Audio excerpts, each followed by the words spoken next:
সেনা অভ্যুত্থান এরকম কিছু ঘটবে কিনা, ঘটলেও সেটা আমেরিকা চাইবে কিনা সেটা সম্পর্কে আমি নিশ্চিত নই। তবে এটা ঘটনা যে ওয়াকরুজ্জামানের ভবিষ্যৎটা কিছুদিনের মধ্যেই নির্ধারিত হতে চলেছে।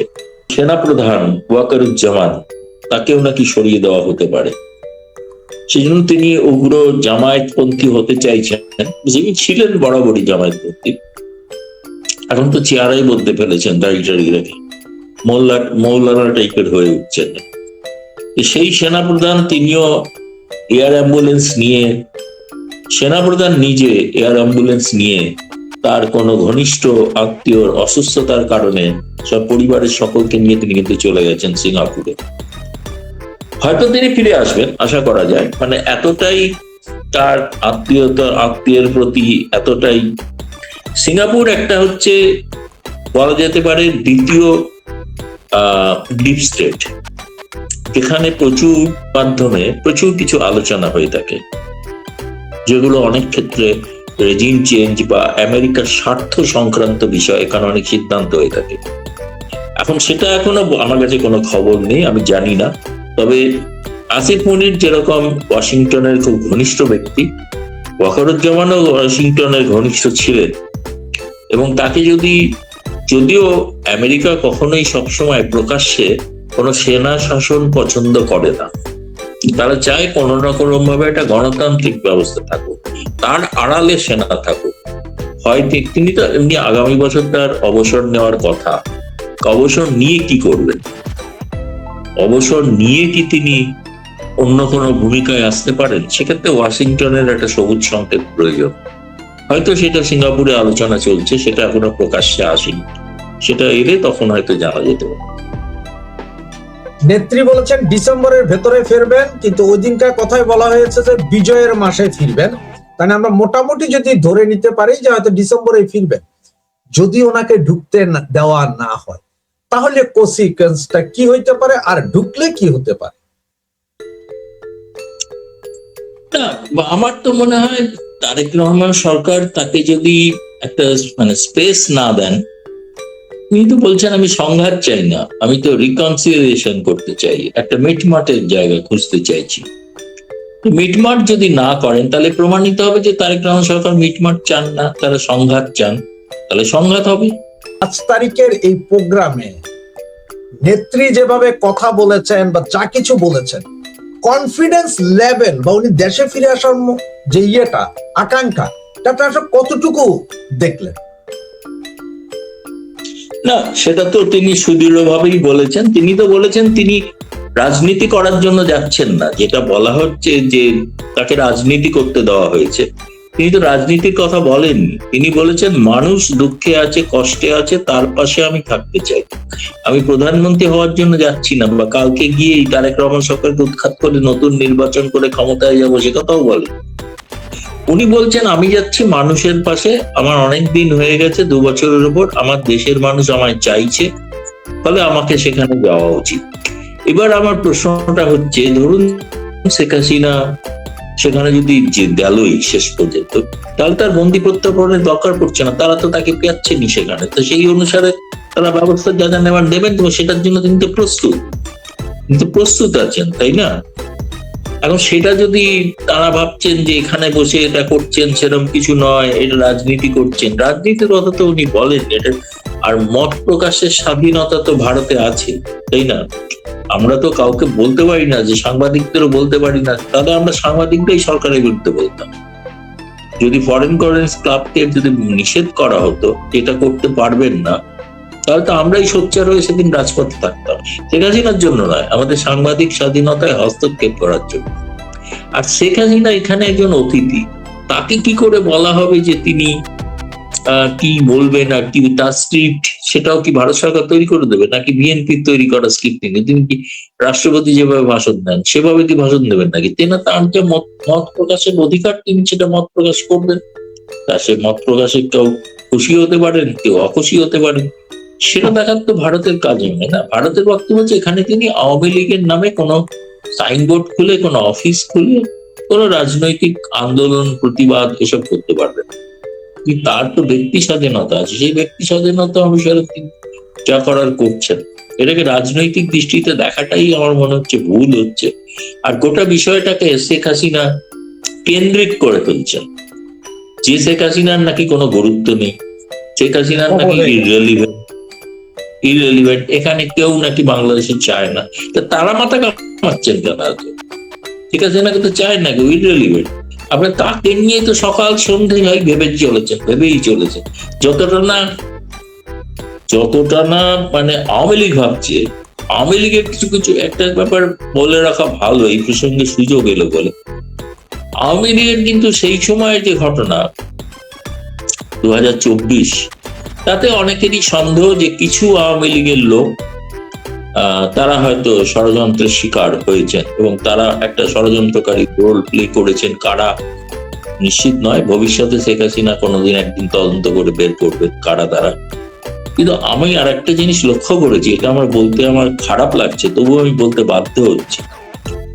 এখনো কিন্তু সেই ধরনের কিছু লোক আছে যারা আওয়ামী লীগের নাম করে বিভ্রান্তি ছড়াচ্ছেন এবং বিরূপ প্রচার করছেন, এমনকি বহু তথ্য বিরোধীদের হাতে তুলে দিচ্ছে। এদের সম্পর্কে আওয়ামী লীগ নেতৃত্ব তখনও যেমন সতর্ক ছিলেন না কিছুটা, আজও তেমনি অনেকটা সতর্ক নন। কারণ শেখ হাসিনার সঙ্গে কারা দেখা করছেন, কারা কথা বলছেন, সেই তালিকা মানে আমি এত ঘনিষ্ঠ হওয়া সত্ত্বেও আমি জানি না। কিন্তু আমি দেখছি বাংলাদেশের একটা বিশেষ দলের মুখপাত্র প্রায় কার্যত সংবাদপত্রের নামে তাতে সমস্ত বিশদ বেরিয়ে যাচ্ছে, এবং বেরোচ্ছে মানে কি, সেটা কেউ তো এখান থেকে ভেতর থেকেই দিচ্ছে, তাই না? তার মানে আওয়ামী লীগের মধ্যেও একটা শস্যের মধ্যে ভূত আছে, সেটা এখনো কিন্তু আইডেন্টিফাই করার প্রয়োজন আছে, তা নাহলে কিন্তু বিপদ আরো হতে পারে। সতর্ক হওয়া দরকার, এটা কারা, এটা চিহ্নিত করা দরকার। কারণ কারা দেখা করবেন এই তালিকাটা শেখ হাসিনা তৈরি করে, এবং শেখ হাসিনা সেই তালিকাটা ভারতীয় নিরাপত্তা এজেন্সির হাতে দেন বা আরো কারুর কাছে দেন। এরকম যারা তালিকা পান তাদেরই কেউ কি এটা ফাঁস করে দিচ্ছেন। এটা আমার মানে আজকের পর থেকে এটা মাথায় ঢুকেছে এবং আমি বেশ চিন্তিত। এবং আমার মনে হচ্ছে শেখ হাসিনার নিরাপত্তা ব্যবস্থা আরো জোরদার করা প্রয়োজন। তিনি ঘন ঘন তাকে যাতে দেখা না যায় সেরকম হওয়াটাই বাঞ্ছনীয়। কোন একটা কত ষড়যন্ত্র দানা বাঁধছে, সেটা দেখে আমি কিন্তু খুব আতঙ্ক। দাদা, এই যে ওই দিন 5 তারিখের প্রোগ্রাম শেষ হওয়ার পরে আমি যতটুকু জানি যে আপনারা সাংবাদিকরা এরপর প্রায় 2-3 ঘন্টা ওখানে বিভিন্ন জনের সাথে আলাপ আলোচনা করছেন, বিদেশি সাংবাদিক আপনারা সব। 5 তারিখের এই প্রেস কনফারেন্সের পরে আন্তর্জাতিক মিডিয়ার যারা উপস্থিত ছিলেন ওদের মনোভাব কি বুঝতে পারলেন? ওদের মনোভাব হচ্ছে ওরা ন্যাচারালি খুবই মানে অভিভূত যে শেখ হাসিনা তার পক্ষে যতগুলো সম্ভব প্রশ্নের তিনি জবাব দিয়েছেন, সে পছন্দ হোক না হোক, কিন্তু সেইটাকে তারা তার গুরুত্ব দিয়ে তারা প্রকাশ করেছেন। ভারতের জাতীয় গণমাধ্যমে প্রকাশিত হয়েছে, অন্যত্রও প্রকাশিত হয়েছে, আন্তর্জাতিক মিডিয়াতে প্রকাশিত হয়েছে, পশ্চিমা গণমাধ্যমেও প্রকাশিত হয়েছে। এবং তারা হয়তো অনেকে আরেকটু সাংবাদিক সুলভ আগ্রহের কারণে তারা জানতে চাইছিলেন যে তিনি কবে ঠিক যাবেন। সেই প্রশ্নটার উত্তর সরাসরি তো শেখ হাসিনা দেননি। তিনি বলেছেন বিজয়ের মাস তখন যাবে। এইটুকু ছাড়া আর কোনো আক্ষেপ আমি ওটা দেখিনি। তার কারণ হচ্ছে, যেটা একজন যে সাংবাদিক প্রশ্ন করেছিলেন যে জুলাই আগস্টের যে হত্যাকাণ্ডের ওপরে ক্ষমা চাইবেন কিনা, তো তার উপরে সজীব ওয়াদের জয় যে জবাব দিয়েছেন, সেই জবাবের তো আর তাতে মনে হয়নি যে সে জবাবের উপরে আর কোনো প্রশ্ন থাকতে পারে। কারণ জয় বলেছেন যে আওয়ামী লীগের আমলের হত্যাকাণ্ডগুলো হচ্ছে হত্যা, আর আওয়ামী লীগ চলে যাওয়ার পর যে হত্যাকাণ্ড হলো, যে পুলিশরা মারা গেল, তাদের হত্যাকাণ্ডটা হত্যা নয়, সেই বিচার হবে না, তার জন্য কেউ ক্ষমা চাইবে না। বরঞ্চ সেই বিচার হবে না বলে ইউনূস তো দায় মুক্ত একটি আইন পাশ করলে, এবং সেই আইনটা বর্তমান সরকারও মেনে চলছে, তাই না? সুতরাং মানে আওয়ামী লীগের সময়কার মৃত্যুটা মৃত্যু, আর বাকি সময়ের মৃত্যুটা মৃত্যু নয় বা হত্যা নয়, এটা কেমন ধরনীয় হলে সবটাই হোক, বিচার হোক, তাই না? তাহলেই তো বোঝা যাবে। ওখানে মানে পশ্চিমা গণমাধ্যমের সকলেই ছিল, কারণ ওটা ফরেন করেসপন্ডেন্ট ক্লাব, এবং সেখানে পরবর্তীকালে আমরা দেখলাম রয়টার্স, সিএনএন সবাই এটা কভার করেছে। সুতরাং তারা কেউ এই প্রশ্নটা বাংলাদেশের কিছু অর্বাচীন লোক ছাড়া আর কেউ প্রশ্ন করেনি যে এটা এআই এর মাধ্যমে হচ্ছে। এবং বুঝলেও বুঝতে পারবেন যে যখন বাংলাদেশেরই এক মহিলা সাংবাদিক, যিনি যুক্তরাষ্ট্র থেকে এসেছিলেন এটা কভার করতে, শারমিন রহমান, তিনি প্রশ্ন করছিলেন ফিরে যাওয়ার প্রশ্নের ব্যাপারে, তো তখন সজীব ওয়াজেদ জয় বলছিলেন যে বোধহয় নেত্রী বোধহয় চলে গেছেন, তাহলে এখন প্রশ্ন উত্তরটা আমিই দিই। উনি বলেন না না, I am very much here, I want to answer this. কারণ এআই কে এতটা ম্যানিপুলেট করে করাটা, এটা যারা করেন তারা জানেন আর কি, তারা বলতে পারবেন।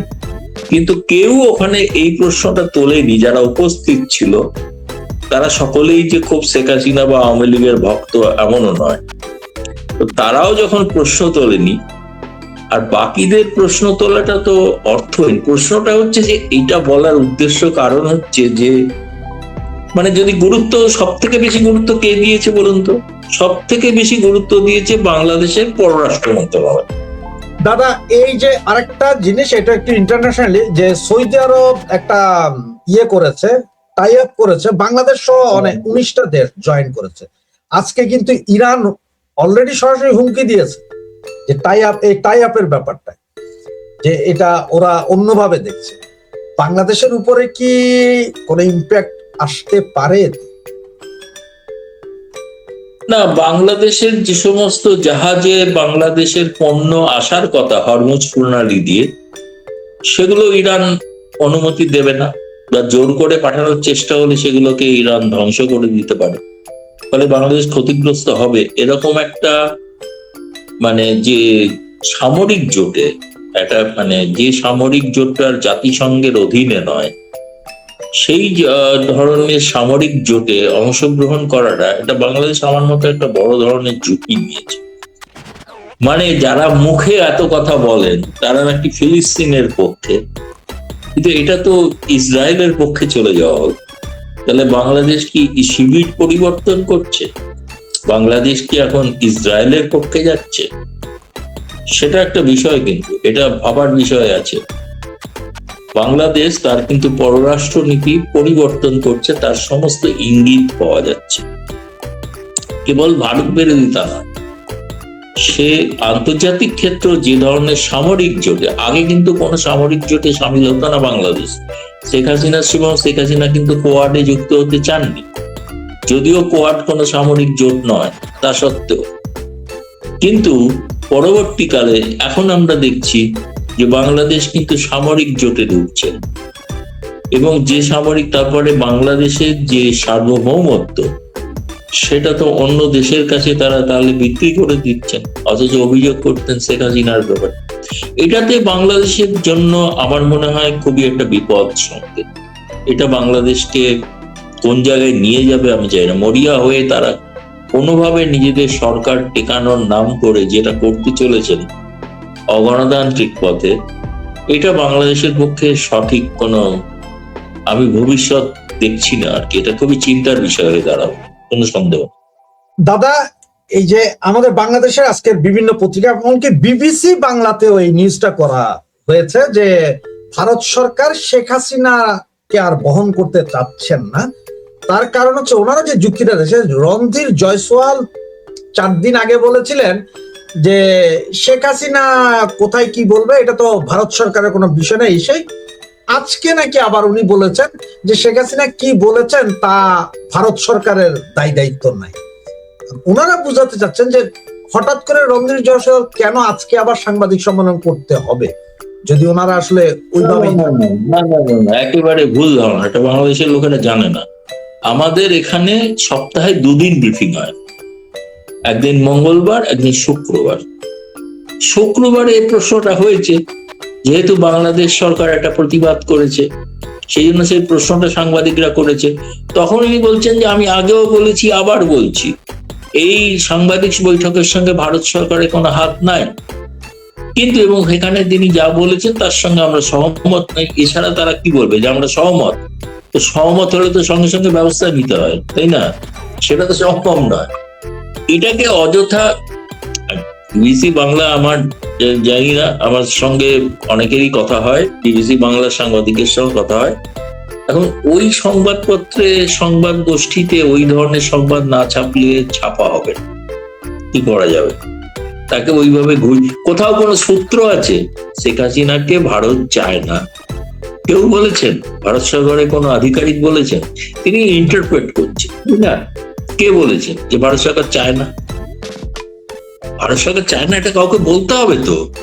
কারোর খবরটা কেন হয়েছে জানেন? হচ্ছে এই কারণে বিবিসি বহু তর্ক বিতর্কের পর শেখ হাসিনার প্রেস কনফারেন্সটা দেখাতে বাধ্য হয়েছিল, এবং তাতে লাইভ 2 কোটি লোক দেখেছে বিবিসি থেকে। 2 কোটি লোক বিবিসি দিতে, সমগ্র সারা পৃথিবী জুড়ে তো 44 কোটি, কিন্তু তার মধ্যে বিবিসিরই 2 কোটি অবদান আছে। এবং তখন যখন দেখেছে তারা যখন এতটা করে ফেলেছে, তাহলে এবার একটা কাউন্টার করতে হয়, ব্যালেন্স করতে হয়। ব্যালেন্স করতে গিয়ে ও ঠিক আছে, শেখ হাসিনা যা বলেছেন, ভারত একমত নয়, ভারত চায় না, এটা বলে আবার তাদের যে কনস্টিটুয়েন্সি, যেটা তাকে স্যাটিসফাই করা হয়।